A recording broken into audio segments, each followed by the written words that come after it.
Thanks for joining us on Chicago Tonight. I'm Brandis Friedman. Here's what we're looking at. An order restricting use of force by immigration agents in Chicago is halted. Many Chicago homeowners are facing higher property tax bills. We hear from the Cook County Assessor on what's pushing the hike. I was stripped of my dignity. And 2 disturbing videos of black women in labor circulating social media, reviving the conversation about black maternal health. First off tonight, a federal judge's sweeping order restricting federal agents' use of force during immigration raids in the Chicago area has been paused for now. The 7th Circuit Court of Appeals agreed to halt the order issued by District Judge Sarah Ellis while court proceedings continue. Ellis issued the preliminary injunction earlier this month following a series of aggressive raids with witnesses testifying to being hit with pepper balls or tear gas and having firearms pointed at them without provocation. Since Ellis's injunction was imposed, many federal immigration agents have left Chicago and begun operations elsewhere. The appeals court says it intends to set an expedited schedule for its proceedings and left the door open that a more tailored injunction could be found appropriate. Federal terrorism charges have been filed against the Chicago man accused of lighting a woman on fire on a Blue Line train this week. According to the complaint, 50-year-old Lawrence Reed entered the train at 9:04 p.m. Monday, shortly after filling a small container with gasoline at a gas station. Later, surveillance footage allegedly shows Reed walking up to the 26-year-old victim and pouring the liquid over her head and body. The victim was riding northbound, approaching the Clark and Lake subway stop in the Loop, minding her own business and reading her phone, when the defendant doused her with gasoline and lit her on fire. When the train stopped and the victim was able to muster the strength to stumble on the platform, 2 good Samaritans put out the flames. The suspect, who has previous criminal charges, was arrested the next morning with fire-related injuries to his hand. The charges could result in a life sentence or death if the victim dies. She's been hospitalized with critical injuries. The family of Dexter Reed is asking a federal judge to reinstate their lawsuit against the city over the death of the 26-year-old killed while exchanging gunfire with Chicago police officers last year. When Judge Jeffrey Cummings closed the case a year ago, he indicated he'd reopen it and schedule a trial if City Council did not approve a settlement. Well, City Council didn't, even though Chicago's Corporation Council recommended resolving the case for $1.25 million. City attorneys will now have to convince a jury that 4 of the police officers involved did nothing wrong when they fired 96 shots at Reed, striking him 13 times. The Cook County State's attorney concluded that Reed himself fired a total of 11 shots before he died when determining that the cops would not face charges. 2 Chicagoans met today in Vatican City. Their names are Pope Leo XVI and Governor J.B. Pritzker.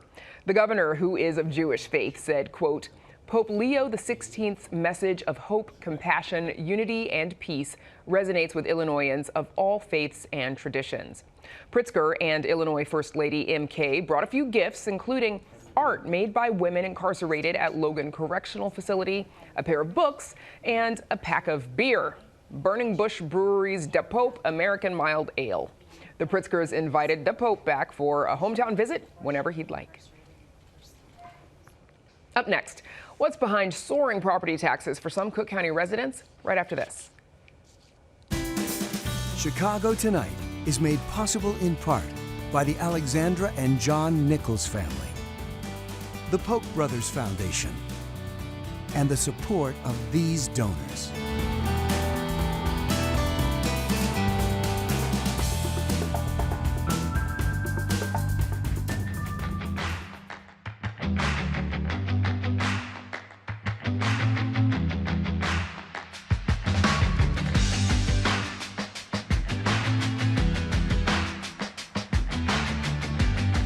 Some homeowners are searching for answers as they grapple with hefty and tardy property tax bills.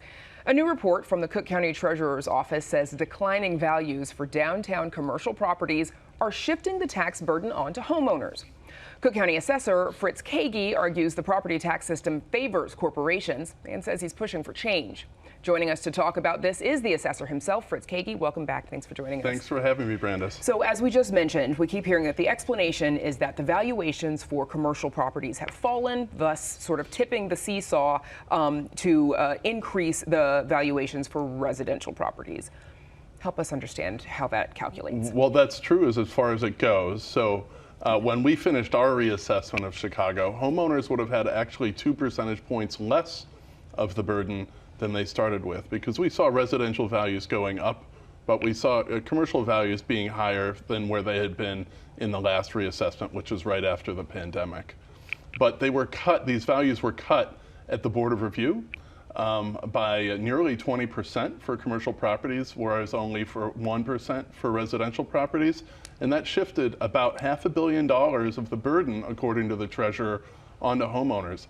That's about $700 that's tacked onto the tax bill of every single home in Chicago. And in some of the neighborhoods where we're seeing big increases, this accounts for more than half of the increase. So instead of, you said when you initially started, it would have been about 2%, but now the treasurer is saying it's about 30%.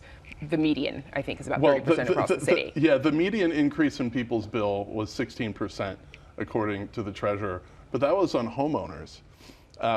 Commercial bills hardly changed at all, and the typical commercial bill downtown fell 28%.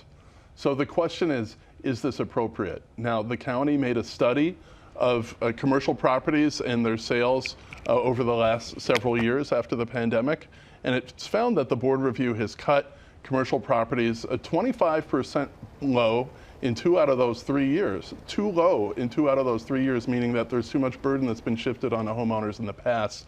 And I'm worried that this has happened again, because I hear the same stories that you've heard, Brandis, about how people are suffering. They're shocked by the increase in these bills that are already stacked on top of insurance, electricity, healthcare, all the other elements of inflation that affect people, especially affects people who work, because seniors who have the senior freeze are protected from these increases that allow them to stay in place, but people who work don't have some of these protections, and we need to think about what we can do for them. So you mentioned some neighborhoods in particular experiencing the worst of it. Some South and West Side residents have seen their tax bill go up significantly.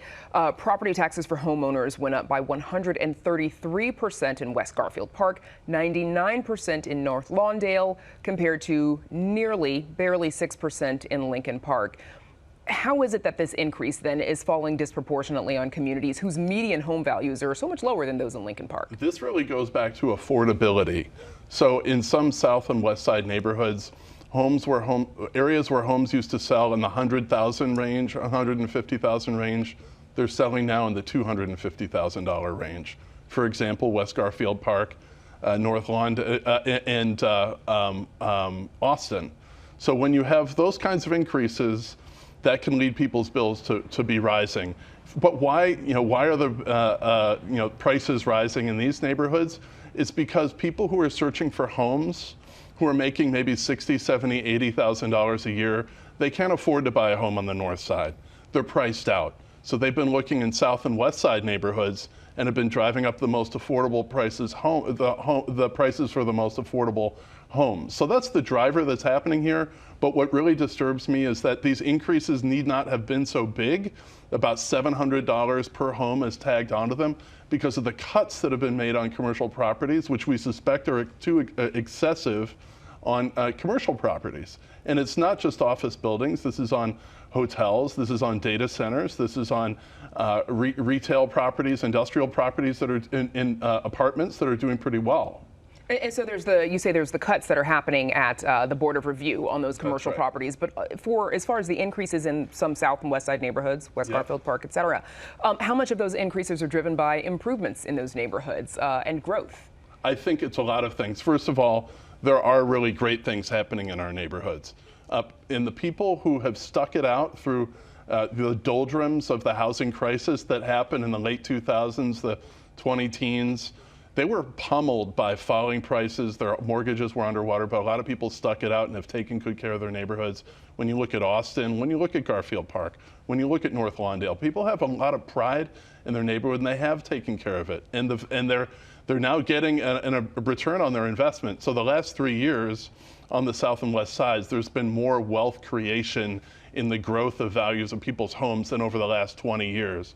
So that's good news. Of course, it's hard when people's bills go up. What makes, and everyone, needs to be paying their fair share, of course. But when we're seeing big cuts on commercial properties, on big industrial properties, commercial properties, corporate properties, and it's pushed onto the homeowner, when past studies have shown that these cuts have been excessive, that is what I find extremely concerning, and that's what I'm fighting against. So there's the tax bill and there's the assessed value, of course. The Treasurer's report released earlier this week also found that West Garfield Park, North Lawndale residents saw their property value assessments more than double. That's right. What's the cause there? Well, again, this is affordability. So imagine in Austin a few years ago, before the pandemic, you could buy a house in maybe below $150,000. It's very hard to find a home in Austin below $250,000 now. And the reason is Austin is a great neighborhood. Great things are happening there. They have great, there's a revival in the commercial strips there. The homes are really nice. And people who are looking at homes are looking all over the city for affordability. If you're someone who's making $60,000, $70,000, $80,000 and you're priced out, completely out of buying a home on the north side, and if you've been in an apartment where rents are rising, maybe stuck there during the pandemic, you're going to pay up. A home in Austin, right? You're going to pay up a little bit for houses in all these neighborhoods across the city, which are great. The key is to make sure that people's assessment is estimated accurately. We have to follow the prices that people are paying out there. That's our duty at our office, but we want to make sure that we get that right. We try to walk humbly.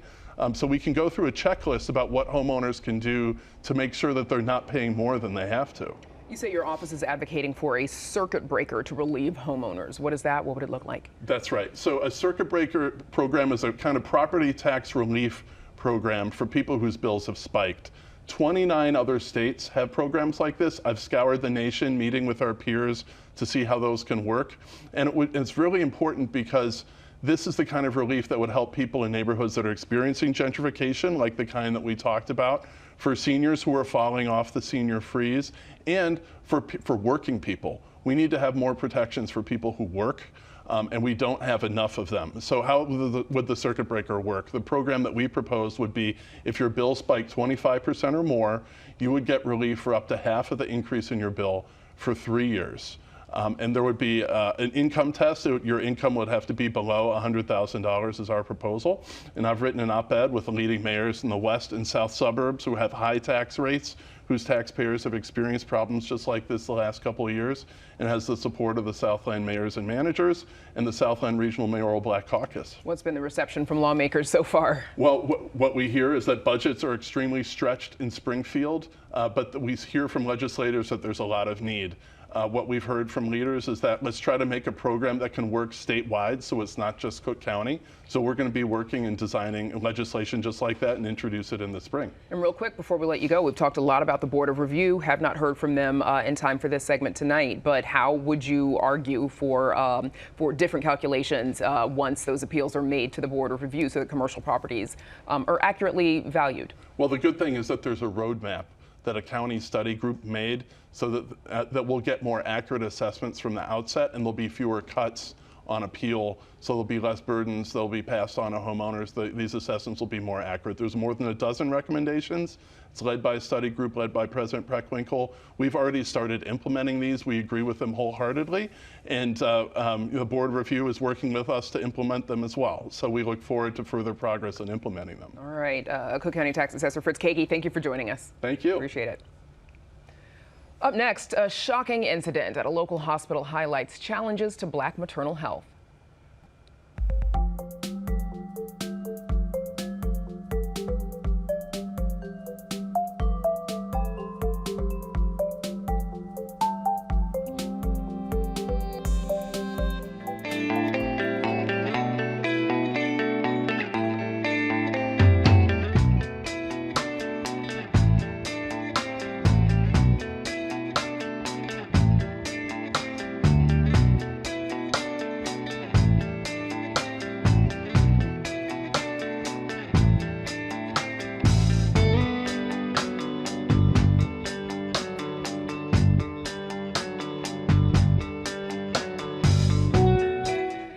plans for action after a black mother in labor is discharged from an Indiana hospital and gives birth in a car just 8 minutes later. The Chicago area mother, Mercedes Wells, spent hours at the hospital until her contractions were a minute apart before she was told she was being discharged.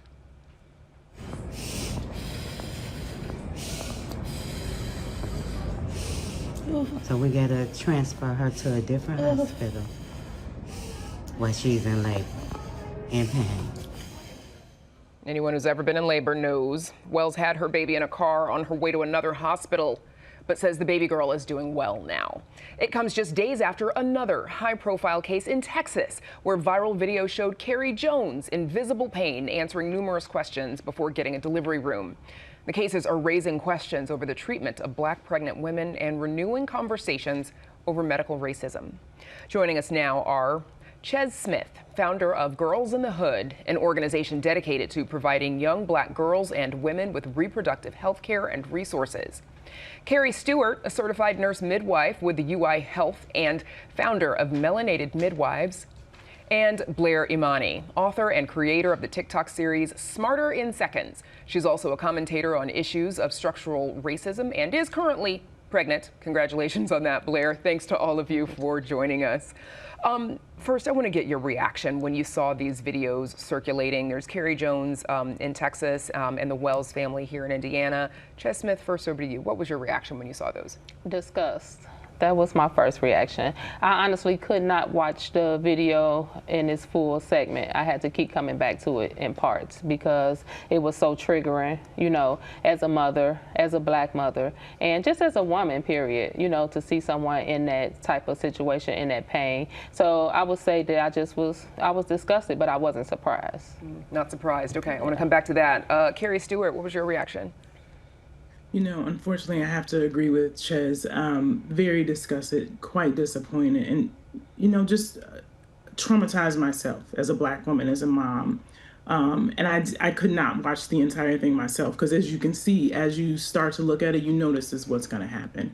And so, again, just very disappointed that these two young women had to experience those situations. Blair Imani?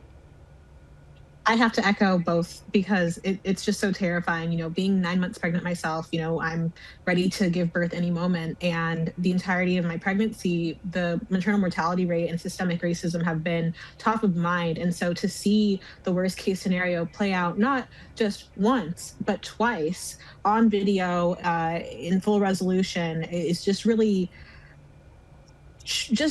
it makes you want to shudder. It makes you cringe. It makes you afraid. But I also, you know, I'm leaning into my support system. My OBGYN on our last appointment brought it up before I did because she knows what her black patients are going through. And it's really just unacceptable. It's reprehensible. It is disgusting and disappointing.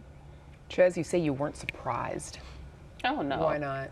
Yeah, I mean, this is what black women have been screaming forever, right, for decades, that our concerns are dismissed, our pain is dismissed, it's not taken seriously, and as we saw, that woman was in visible pain, right? And so, yeah, we've been saying this for the longest, and so while I hate that it was amplified in this manner, I'm glad that it is raising the awareness that we need to hopefully, you know, come up with some solutions to this situation, but yeah, I wasn't surprised at all. This is what we've been saying. And to that point, though, this feels like an issue that we've been talking about publicly. Not, you know, obviously these women have been talking about it for some time, but publicly for the last several years. Carrie, why does this seem to have not improved? Because providers and institutions are not being intentional on caring for people in their community. And so, you know, I said this earlier today, talking to one of my colleagues. Yes, we have protocols. Yes, everybody's not going to fit into that situation. But everybody labors differently. She's not hollering, she's not screaming. That does not mean her pain is at a 10, at a 12. And so you need to use common sense to know that that young lady did not need to be discharged, especially if this is her fourth child. We know as providers that someone can go from 3 to complete in a matter of 8 minutes, as we saw. And so I think we're just not, you know, as much as, you know, everybody likes to say, listen, listen, listen, they're listening, they're not acting appropriately. And that's the problem. Most recent figures show that while maternal mortality nationwide has declined since its peak in 2022, Black women are still more likely to die in childbirth. 50 deaths per 100,000 live births compared to 14.5 deaths per 100,000 live births for white women. Blair Imani, what do we know about the causes for these disparities? You know, when we look at these different outcomes for different communities, sometimes we can subconsciously think, oh, well, that must be because, you know, hypertension is more common in the community or this illness is more common. When it comes to the Black maternal mortality rate, I'm sad to say that it is because of systemic racism, it is because of medical racism, it is because of systemic bias. It's because we have medical students who are being taught as recently as 2020 that Black people have thicker skin or that we don't have as high pain tolerance, things that are rooted in complete pseudoscience, but are still being, you know, taught as fact. And it goes all the way back to Marion J. Sims and the creation of gynecology as a healthcare system. But what we see again and again is that this isn't something that is specific to a specific education bracket. It's not specific to an income bracket. It is something that all Black women are dealing with, and Indigenous women as well are dealing with it. They're 2 times more likely to pass due to pregnancy-related causes as well. Ches, you work with young Black women and teens in pregnancy. What are some of the challenges in getting them the support and care they need? Oh, it's so bad for our girls. You know, they are facing stigma and judgment just right off the bat, right, for being a teen mom or being, you know, a young parent. And so when they're encountering the healthcare system, that just goes, it's so bad. We get calls from girls who are crying, who are in tears, and, you know, they're saying, oh, they're so mean to me here. So from the point of entry, from registration to triage to by the time they get to the provider, they're so beat up, their spirits are so broken, right? And I want people to understand that, one, it's not your business on, you know, how someone got pregnant or why they're pregnant at their age and things like that. That's number one. Number two, sometimes things happen because of sexual assault, you know, sexual abuse and things like that. And imagine how you're making that situation worse for our girls. And so at Girls in the Hood Foundation, we often will just jump in the Hood mobile and go to the clinic appointments with the girls to advocate for them.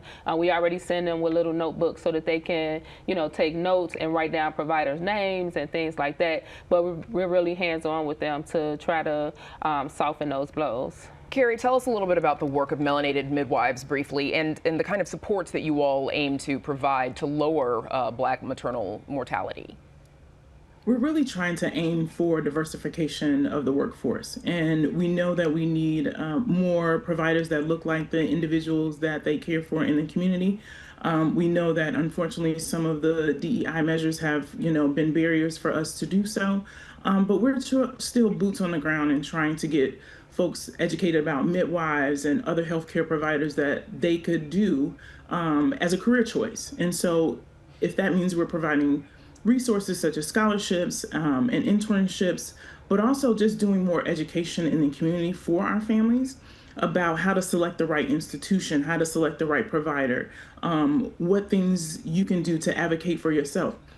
And these women were advocating for themselves, and it's very hard to do so when you're in labor. So having a good support system to be able to advocate, getting a doula, considering midwifery care, and knowing that there are other options and other places that you can go that are providing care that is supportive of your needs and your wishes. Now, we should mention we do have an official statement from Franciscan Health, which is where the Wells family initially went, that says that they have found the concerns deeply troubling and that they are, quote, committed to meeting and exceeding all regulations and best practices for care, and we will take appropriate action based on the findings of our review. They say they'll be conducting a thorough investigation. Blair Imani, we've got under a minute left. Is that enough? What needs to change here? We need an entire systems change. We need more embrace of midwifery care. We need more embrace of doula care. We need that to be more accessible. We also have an extremely hostile administration in this moment, which is spreading misinformation about guidance for pregnant people about things like what pain relief we're allowed to use. And so this is the worst time. But because of organizations like Girls in the Hood, like Melanated Midwives, like Birth Fund, like Black Mamas Matter Alliance, this is improving. It's really the community stepping up and showing up for one another, lifting as we climb. And we know that we will get through these difficult times through the support of one another, as we always have. But it's going to take a while to see more systems change. But we have to continue to speak up, and we can't just do it when something goes viral. So if this was an awakening moment for many people, I hope that continues. All right, that's where we'll have to leave it. Best of luck for wishing you a safe and joyful delivery. Blair Imani, Ches Smith, Carrie Stewart, thanks to you all for joining us. Thank you. Thank you for having me. And we're back right after this. Reflecting the people and perspectives that make up our communities, this story is part of Chicago Tonight, Black Voices. And that's our show for this Wednesday night. Join us tomorrow night at 5:30 and 11. One-on-one with surprise congressional candidate Patty Garcia, who's vying to succeed the retiring Chuy Garcia. No relation. Now, for all of us here at Chicago Tonight, I'm Brandis Friedman. Thank you for watching. Stay healthy and safe, and have a good night.